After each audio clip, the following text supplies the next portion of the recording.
Cuppa Joe Nintendo is powered by the You, Me, and Capri Patreon. We want to say thank you to some people, starting with our Diamond executive producers, Slimer Snarf, Lee Navarro, and Jonathan Brown. Also, our Platinum producer, Robbie Bobby Miller.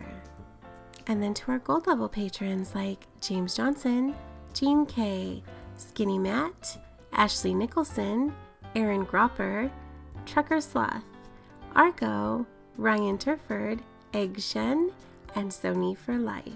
Thank you everyone for all of your support. Buddy, I think I have to get rid of caffeine in my life. Really? I think so. I had to. I think it's affecting my mood. I think it's affecting my physiology. Like I went no caffeine yesterday, and I had a big headache. I think that's a problem. Well, that's definitely a problem. I think that's a sign. Like I'm kind of addicted in a bad way. Well, like I had a debilitating headache, serious withdrawal. If you, dude, of course. That's why I drink. That's why I'm drinking black coffee, because I didn't have any Atkins shakes to put with it. But if I don't, by like 10 o'clock, my head will be pounding so bad. It has. I mean, doesn't have any sugar or cream or anything. But no, I don't know how you get away from caffeine. I don't know how you get away from that. So I had decaf, which has a little bit of caffeine, and I had a Diet Pepsi, which has a little bit of caffeine. That doesn't help me at all. I mean, I think I gotta get away from it because I'm so dependent on it. Yeah. Like I just can't, and I'm always tired anyways. Yeah. Like I'm drinking all this caffeine and I'm still always tired, and I'm like I can't even keep up to Chelsea. Well, then I guess we should just shut the show down then, if that's the case. I mean, I can have a cup of decaf of Joe. Are we gonna change the name of the show? A cup of decaf? Cup of decaf and Nintendo. If we could just really chill, yeah. I don't know. It'll be slower. We'll be just a little slower on it. Yeah, I guess. So last night I got invited to game night, right? And from our Discord, apparently there's a group of 10 people who chatted up. They have their own separate chat that they all hang out, they all talk, and they do these game nights every Saturday night. So last night they were like, Bobby, we want you to be a part of it, and I was like, okay. But they've been asking me for weeks, but I've always like something comes up and I just don't have the time to do it. And because usually it's kind of late that they start. Like they'll start at 10 o'clock, which means it won't be done till 11 or so. And like I normally try to go to bed a little bit early on Saturdays because I got to get up early to do this. And so I go over. The first game we play is musical chairs. What? Oh, in Animal Crossing. Crossing. We're playing again. All the games are in Animal Crossing. Okay. So the first round we play is musical chairs, and I wound up winning the event, and they give you like prizes and stuff, and like it's like Nook Mile tickets and like 50,000 bells and some gold nuggets and stuff. And I'm like, this is really cool, right? So then we travel to someone else's island, and let me sumo wrestle at the other island and do. See, that's how I pictured you doing musical chairs, is you sumo wrestling people out of the way. Like last year, I did. Okay, Bobby's pushing somebody else out of the way. Yeah, exactly. Pretty much. But the funny thing was, this was the coolest thing. They did it, but then each game, we did musical chairs. Each section, because what they got to do is they got to put 6 chairs out. Then 5 chairs, then 4 chairs, then 3, 2, 1. So we have to travel to different sections of the island in order for this to work. Because once someone's on the island, you can't touch and move stuff. As weird as it is, it's dumb. It's the dumbest thing in the world. So they have to set up all these sections. But each time we went, it was like a different style chairs, and it was all aesthetically pleasing. It's like so cute, man. How does this woman decorate all this stuff? I'm like, this is cool. And but the sumo wrestling was hilarious. How are they playing the music? Like, is there like a little record player? So they have an ocarina. No, they have an ocarina. Oh, that's the best. So what the girl does is she closes her eyes. Yeah. And she's pressing A, and as she's pressing A, it's blowing into the ocarina, making noises, and then she puts it away.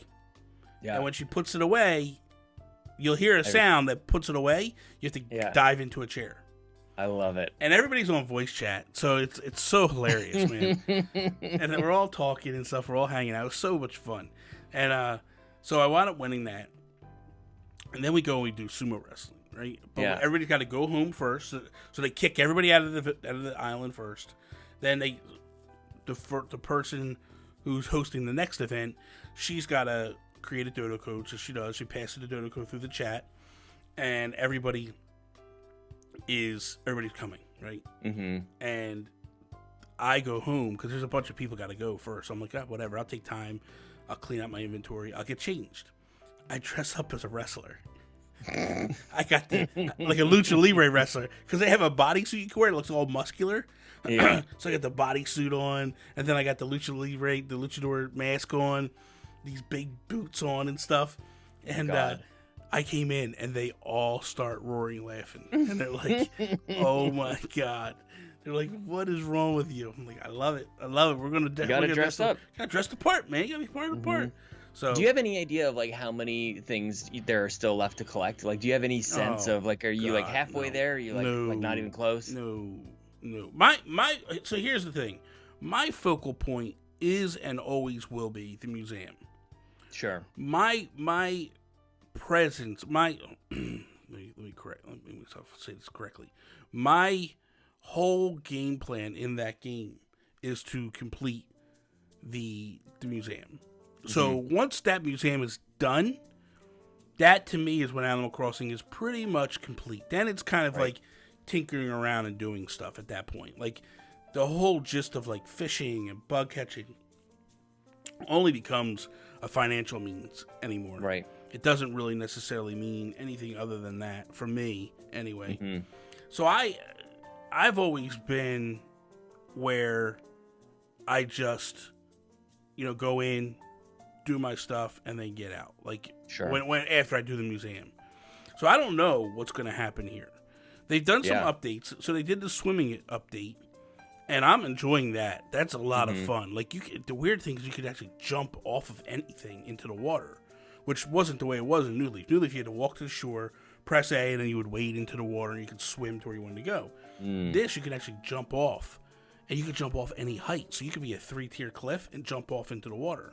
It's very dangerous. So now people are creating diving boards.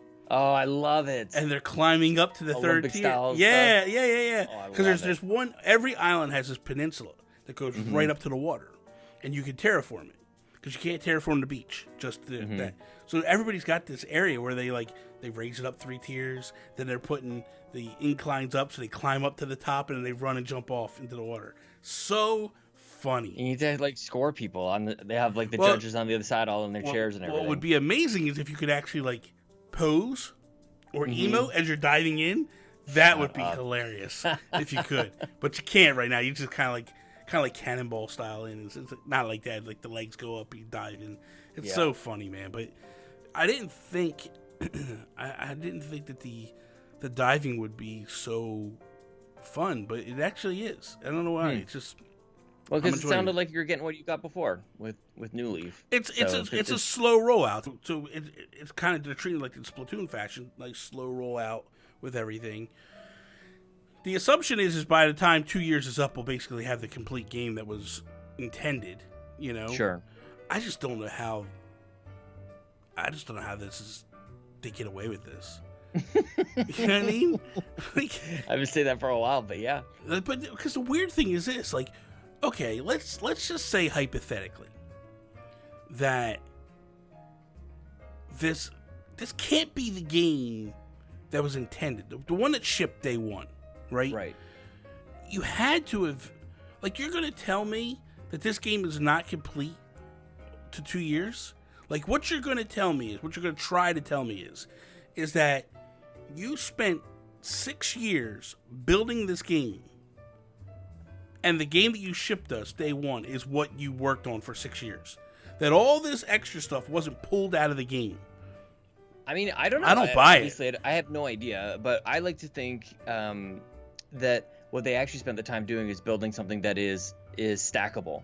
That you have this foundation that you can easily that even if you haven't even started building out part 17, that you can be confident that you can kind of build it on. Just like Bobby, when they build the International Space Station, you don't know what they're gonna set up there, but you gotta have the same kind of connecting parts. Yeah, is kind of the idea. Everything's universal. And so I think that's probably what they did here was they know that and then sometimes it takes longer to create something that you could, like Lego blocks. Like, you don't know what the hell you're going to create. You just need to know that they'll all fit together, kind of thing. Yeah. That's kind of my take on it. I don't think they're quite as malicious as, or game developers are quite as malicious as people like to make them think. Like, they built it all, and then they're like, okay, if we take out pieces 17 through 35, we can really stretch this thing out. Yeah. But I don't know. I don't know why, like, because there's not really like what is the monetary benefit of keeping people playing Animal Crossing, right? Like, there's not like a drip feed of money. I don't really actually understand that part. It seems more player centric than anything, but people kind of take it as the opposite, where they go like, they didn't give me the full game, and it's like, yeah, but they're also not charging you for any of these it'd be different if they were either. like, hey, here's a new edition, here's another $20. Give us another $20. Probably would be understandable, to be honest with you, because like, it sounds like you're getting thousands of hours out of what you have so far. Oh my god, yeah. Right? Like, I don't know if that there's really can be it becomes less about like an hour value than a like, hey, did you actually take things out of the game? And it's totally their right to do that, I think. Like, I don't really ever jump on board, like, unless it's egregious. Yeah. Right? And I don't think that this is really that. Although maybe the argument could be made because swimming was in the previous one. That's what I'm saying. Like, but again, they're not charging for it, so it doesn't really necessarily matter. Like, I can see if they, let's say hypothetically, they shipped us by the time year one's done, the game is very similar to New Leaf, right? Yeah. In terms of like, everything that we had in New Leaf is now back in the game. We're complete. We're done, right? Now they're working on year 2. Like, they're going into year 2, and now we're getting new items, new things. You know what I mean? Like, maybe because there's some rumors, and I don't really want to touch on that because I don't want to upset people, but there's some rumors of some new mechanics coming that we've never had in Animal Crossing before, right? And if that's true, well then, could they technically charge us for that? And it's like, yeah, they could. Yeah. Like, I just don't see them, although they did it with Splatoon, so I don't know, man. You know what I mean? Feel like they probably should have a payable DLC in Animal Crossing. At some point, they probably should have something as a company, you would think, right? Like, but as far as like, it's so weird to me. Like, when you think about them as a business, they didn't do it with Splatoon. Like, the only time they did it with Splatoon was when they actually put that whole expansion pack. But like, that was, if you want it, you want it. That wasn't like part of like, it's part of the game, you know? Sure. So yeah, that's kind of what I feel like here. And kind of expect the same for Super Mario Maker 2, right? Where we just got our last free update, which I kind of go back and forth on that one as well. Like, I remember when I first played the first Mario Maker on Wii U, it was like, just give me all the tools, right? Yeah. Like, I didn't want to have that like roll. Wasn't it like week by week? Right, you didn't even have like, it was week 2. No. That was so how many days you played. No, initially, that's the way they were going to do it, and people freaked out. Yeah, and then but they changed it. They changed it before the game launched. But that was the way it was going to be. It was going to be like, every day you get a new tool, and it would take you like 8 days, 10 days to get all the tools, and people were like, "This is bull," this is bull, and then they finally changed it. Where it was clearly, that was actually in the game. It wasn't like you were getting something added on or they're building something on later on, which is what I think they did with Super Mario Maker 2, right? Where like that last update was awesome.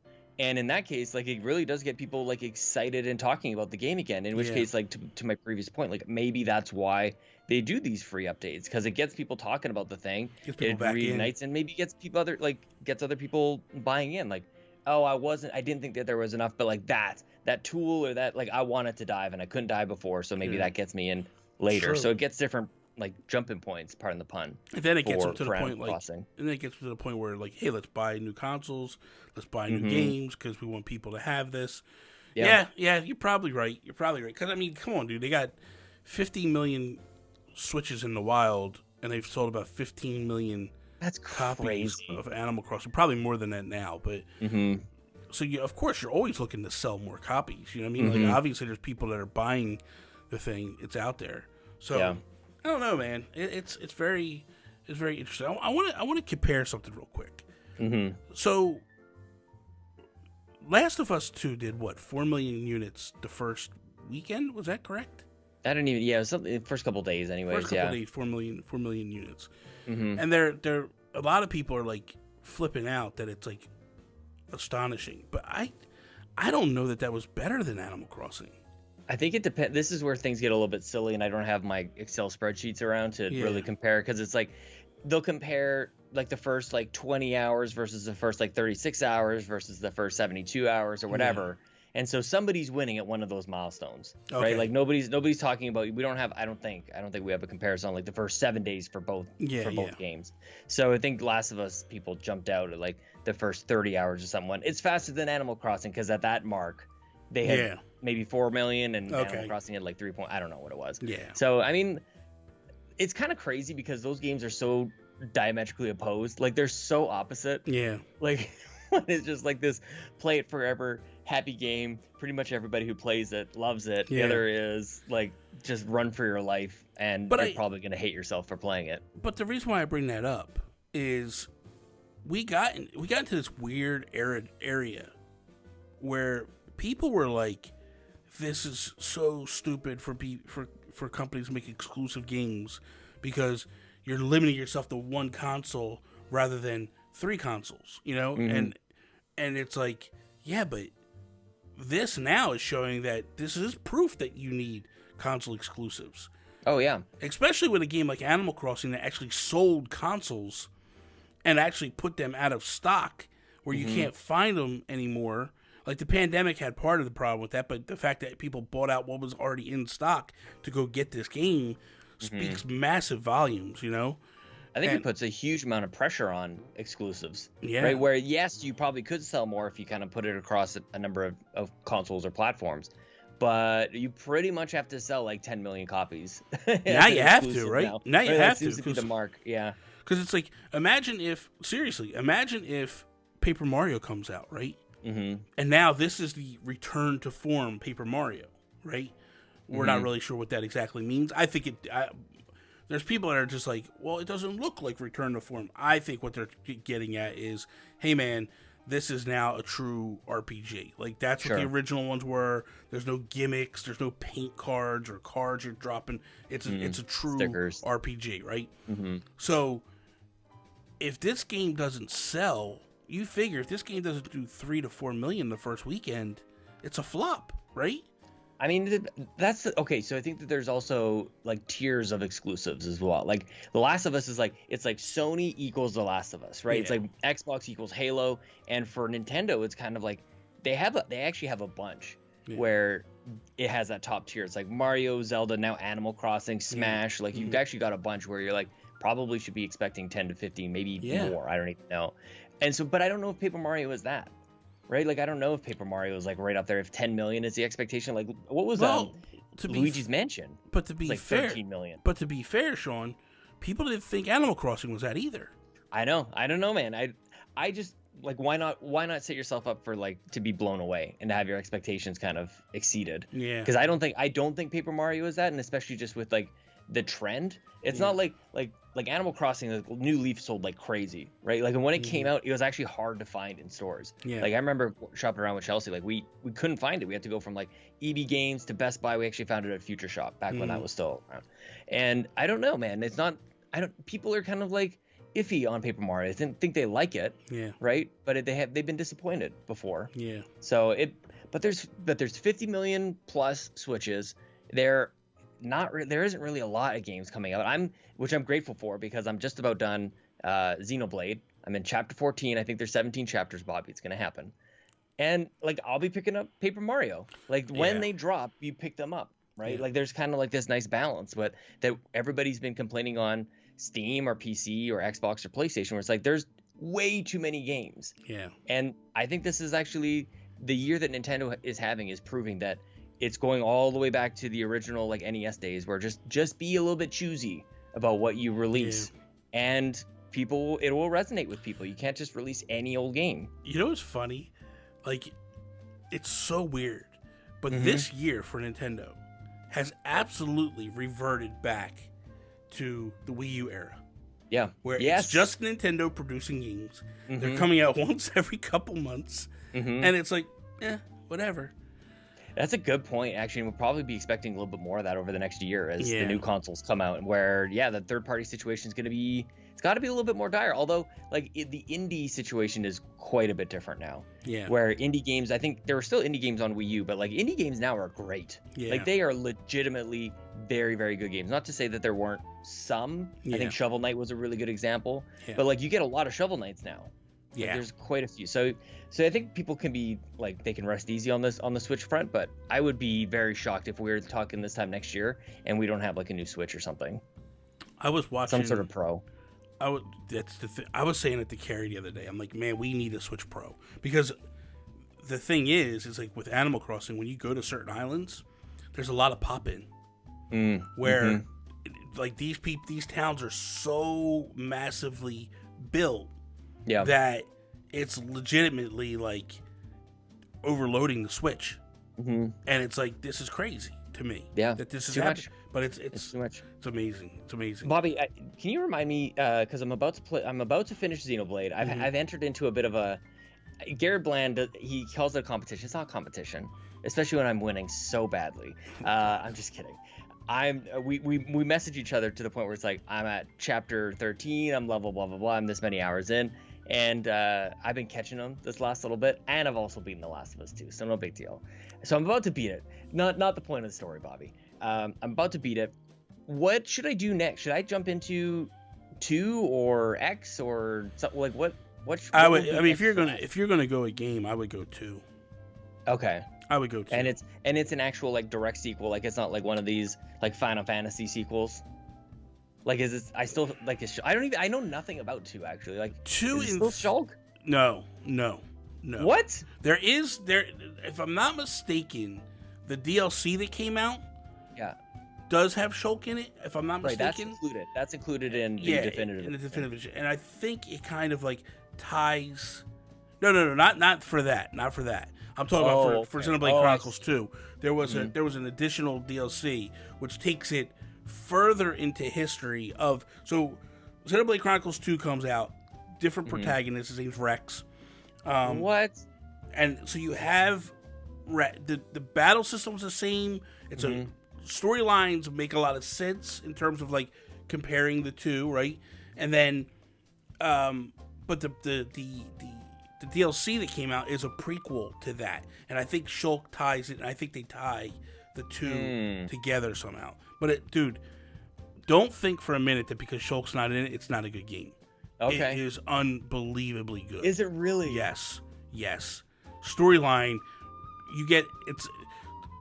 Just to give you a little reference, like the storyline is like you think you know where it's going. It's kind of like a little slow. You hit chapter 6, and it gets pretty quick to get chapter 6. Just think sure. You hit chapter 6, and it's like, what just happened? Like, oh my god! And it pulls you in, man.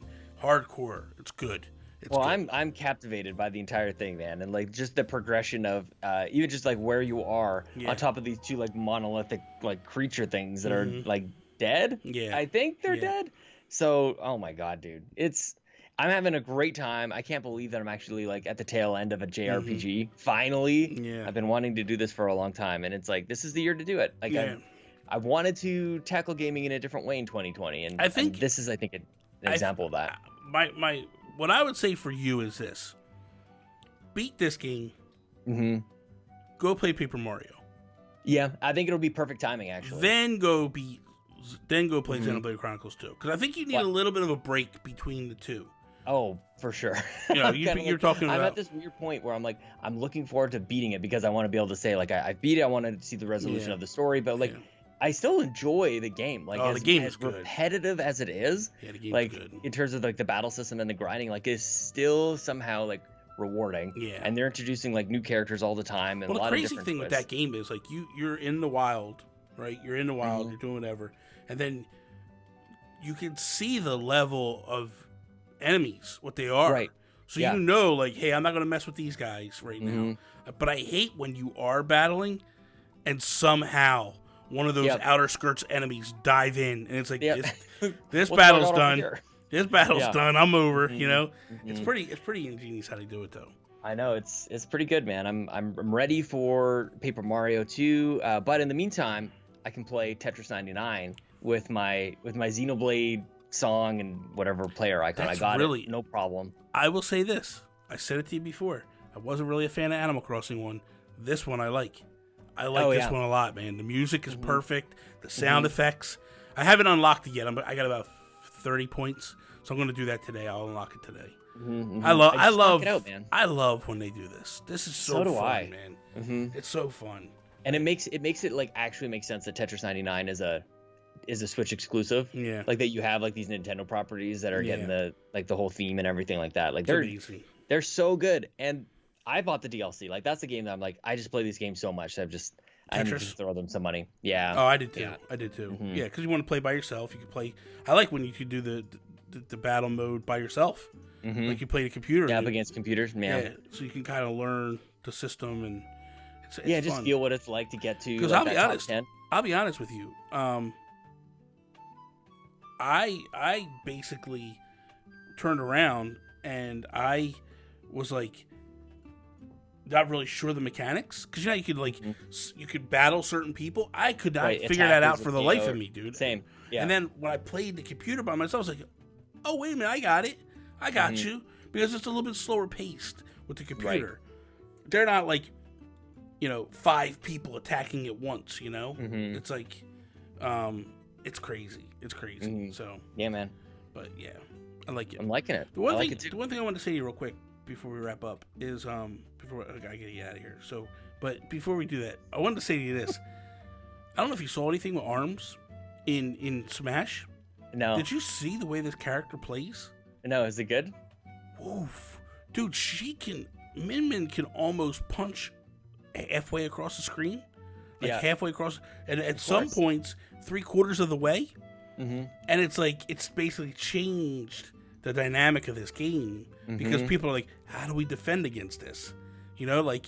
That's funny. I mean, it's like you have characters with projectiles and stuff. Like it's kind of like that, but it's really throwing people off. Well, but you could grab with this. So that's awesome. Punch, you can do all kinds of stuff. So it's like it's a little different. It's very different, So it's but I like it, and the thing that I'm thinking is Nintendo. I feel this is a test for them. I think they're really on the fence with ARMS 2. Sure. Yeah. And I think they're looking at this like, hey, let's put this game out, or they did the battle thing, the battle pass again, whatever they do for that to kind of get people re-sparked about it, right? Then they put Min Min in Smash, and I think it's revitalized the ARMS community a little bit, and it's got people looking at ARMS, right? And I think that ultimately, I think it's a test to be like, how many copies of ARMS get sold now? Is there an interest in it? And then once it is, do we pivot and do we wrap up this ARMS too? Yeah. I think their biggest mistake with ARMS was the slow roll of characters. Like they tried to treat that like Splatoon, and my opinion, it failed. Like that stuff should be there from day one. You can't do that when you have the next game doing the exact same thing. Yeah. Like you basically cut it off before it even really gets started. Yeah. I fired it up, Bobby. I fired up ARMS. What you think about it? I mean, it's a good game, man. Lincoln liked it as well. He sort of played it for a round and thought it was hilarious. Were you getting smoked? And then that was it. What's that? Were you getting smoked when you were playing, or was it? No, I'm pretty good, man. You doing good with it? It kind of came back to me a little bit. I actually just did the training. I you fire up the tutorial because I don't think I had a save kind of carried over on my new Switch or whatever. So just firing it up like a new game. But it's a fresh, like, it pops, man. It's just like, but when do you play fighting games? It has less to do with like the fact that it's ARMS or anything to do with like ARMS itself, but like I just don't really have that like urge to go, I'm gonna go play fighting. It's the same thing with Smash. Yeah. Like I feel like, and maybe there's like points of progression within Smash that it just like doesn't really resonate with me, but like I want to know that I'm on like a beginning to end kind of journey. Yeah. Like some of these games that just like you just fire them up and play, that's awesome. Those are like the arcade type of experiences that we all should have. Kind of like Tetris actually. Yeah. But I just don't know. I'm gonna try it again a little bit, just see if it maybe gets its hook to me, because I like what I see when I play it, but it doesn't have that addictive kind of feature to it, I guess. Like the whole caffeine thing that we were talking about before. Yeah. It needs some sort of, I don't get like a headache when I'm not playing ARMS. You know what I mean? It's funny because I felt like when it first thing, it roped both of us in really strongly. and then we lost it very quickly. Because we were playing together. I think that was the other thing. Like, like I would definitely be all in it if it was like. And Brendan Myers reached out to me earlier, and he's like, "Hey man, if you want to play some ARMS, let's play some ARMS." And I'm like, "Yeah man, I'm down." So might jump into that like game night planning thing and maybe do a little, I don't know, little ARMS session, maybe a little this or that. Maybe we'll have to do that. Like I've been doing game nights during the day, whatever. I don't want cheaters though, Bobby. I don't want cheaters coming in with ARMS. Right, Is that not a thing? I can't deal with you. All right, I gotta go. I got a stomachache anyway, Bobby. Talk to you later. I've been holding it the whole time. Bye. Okay, see ya. Thank you for listening to A Cuppa Joe Nintendo, a production of the You, Me, and Capri Patreon. If you like the show, you can support them at patreon.com, You, Me, Capri. A Cuppa Joe Nintendo is available on YouTube, Apple Podcasts, Google Play, and all of your other podcast services. Be sure to follow Bobby at Nintendo Gurus on Twitter, Instagram, and Twitch. For everything that Sean does on the internet, follow him on Twitter at Sean Capri. Sean like Connery, Capri like the pants. Also, twitch.tv Sean Capri. That is all. Peace out, Preston.